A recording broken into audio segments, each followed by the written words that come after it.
The confirmation from Sir Keir Starmer regarding major state pension changes set for 2026 has created a wave of urgency across the United Kingdom, particularly among people aged 50 and above who have spent decades planning their retirement around long-standing rules that now feel less certain.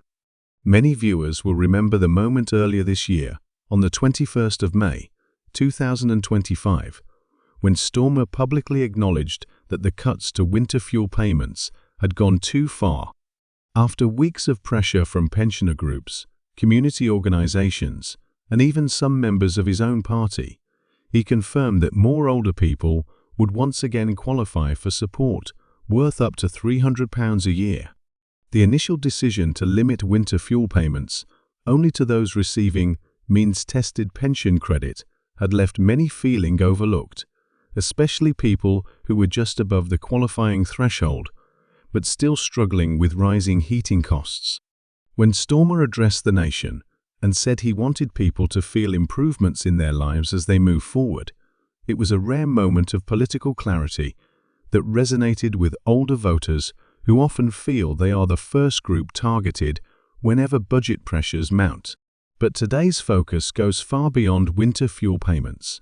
The biggest shift, and the one that will have the deepest impact for years to come, is the officially confirmed rise in the state pension age.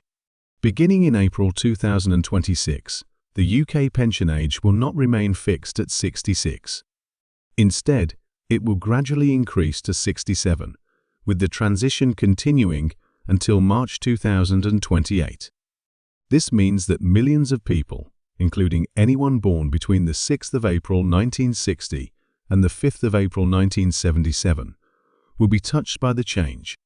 The timing will depend on exact birth dates, with some people experiencing only a short delay in their pension eligibility, while others will need to wait until they reach the full age of 67 before they can claim the income they expected earlier in life. For many, this will feel like a deadline creeping slowly but steadily closer, one that requires recalculating budgets, adjusting retirement plans, or in some cases, deciding whether to work longer than originally intended. Behind the scenes, the government insists that the shift is necessary to build a sustainable pension system. People are living longer, healthcare has improved, and the number of retirees compared to working-age adults has risen sharply over the last 2 decades. With life expectancy increasing over time, even with recent fluctuations, the financial foundation of the state pension becomes strained when more people draw from the system for longer periods while fewer workers contribute. Government advisors have repeatedly warned that without gradual increases in pension age, long-term funding could reach a breaking point. Starmer's team has tried to frame the change as a measured response, one that spreads the adjustment over 2 years so that people have time to understand what is coming. Yet for many older workers, especially those in physically demanding jobs or those living with long-term health conditions, an extra year of waiting may feel less like an adjustment and more like a hurdle that is simply impossible to clear. In the same breath, however, Starmer has reaffirmed a commitment that many pensioners view as non-negotiable: the protection of the triple lock. Under this policy, the state pension rises each year by whichever is highest inflation, average earnings growth, or a minimum of 2.5%. For people already drawing the pension, this guarantee is more than just a number. It is reassurance that their income will not fall behind the cost of living, especially in a period marked by volatile prices for food, energy, and essential services. Some commentators have speculated about potential reductions or restructuring of the triple lock in future years, but Starmer's recent remarks emphasized that he does not intend to cut pension values. His confirmation pushes back against rumors that pensions could fall significantly in 2026, providing relief at a time when misinformation can spread quickly and cause unnecessary panic. Still, not everyone is convinced the triple lock can survive indefinitely without larger structural reforms. Various analysts have warned that continually raising pensions at the highest benchmark places increasing pressure on public finances, a concern that becomes even more pronounced as the population ages. Some experts have floated the possibility that the pension age may need to rise again in the coming decades, potentially pushing eligibility even further, though no official proposal has been put forward. For now, the government insists that the combination of a gradual pension age increase and the retention of the triple lock strikes the right balance between fairness to older citizens and sustainability for future taxpayers. Whether that balance can truly be maintained remains a question future governments will have to answer.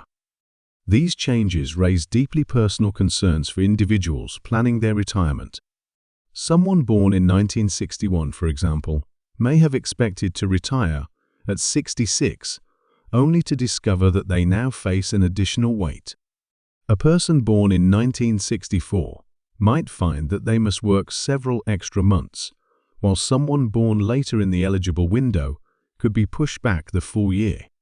For people who have spent decades budgeting, making pension contributions, and preparing for an age 66 retirement milestone, this shift can feel like the rug has been pulled from beneath them.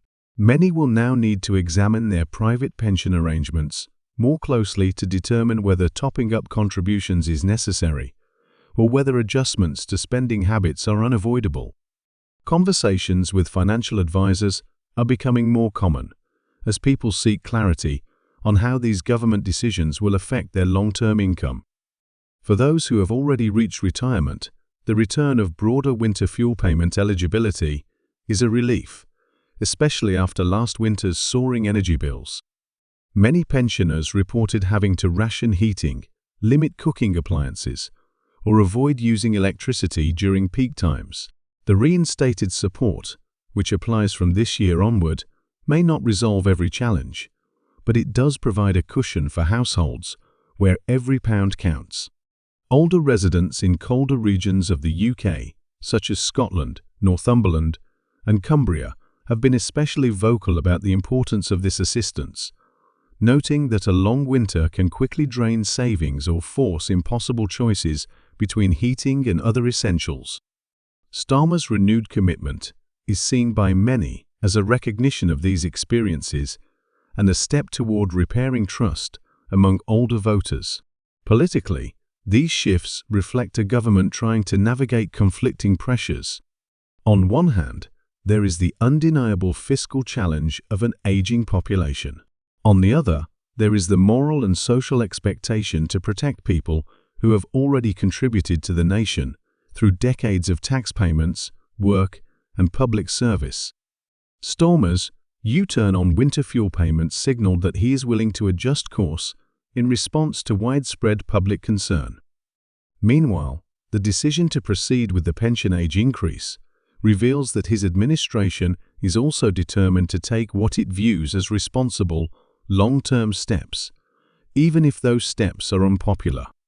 The revival of discussions around a more modernized pension framework suggests that broader reforms may be considered in the coming years, potentially including revaluations of contributions, entitlements, and how retirement income is structured in the UK. For individuals watching these developments unfold, the key message is clear. Now is the time to review personal plans. Anyone born between April 6, 1960 and April 5, 1977 should check their updated pension forecast through official channels and ensure they understand exactly when they will qualify for the state pension under the new timeline. It is equally important to check national insurance records, since missing years can sometimes be topped up voluntarily and may significantly increase future pension entitlements. Many people reaching their late 50s or early 60s are also considering part-time work as a bridge to retirement, helping them reduce physical strain while still earning enough to support themselves until pension eligibility begins. Yet beyond the numbers and policy discussions, this moment is emotional for many people. Retirement is not just a financial decision, it represents a transition into a new stage of life, a period that should be defined by security, dignity, and the ability to enjoy the years ahead without constant stress about money. For a person who has worked since their teens, an extra year of waiting can feel like an unfair extension of responsibilities they have already carried for decades. For someone with health challenges, the shift can introduce real fear about whether they can physically continue in their job. These are the lived realities behind the headlines, and they are the stories many families are discussing right now around kitchen tables, in workplace break rooms, and at local community gatherings. Even with the debate surrounding pension age and winter fuel support, there is a shared recognition that the UK must find ways to provide stability for its aging population. Starmer's announcements, though controversial, acknowledge that retirees deserve clarity, honesty, and reassurance that the state pension remains a cornerstone of national support. At the same time, his decisions highlight the need for long-term planning. Whether people agree with these changes or not, the fact remains that understanding them early gives individuals the best chance to adapt. If this update helps you feel more informed about what is coming, consider giving the video a like and subscribing to stay connected with future developments. With pension rules evolving and more announcements expected over the next year, keeping yourself updated might be one of the most valuable decisions you make for your financial well-being and your peace of mind.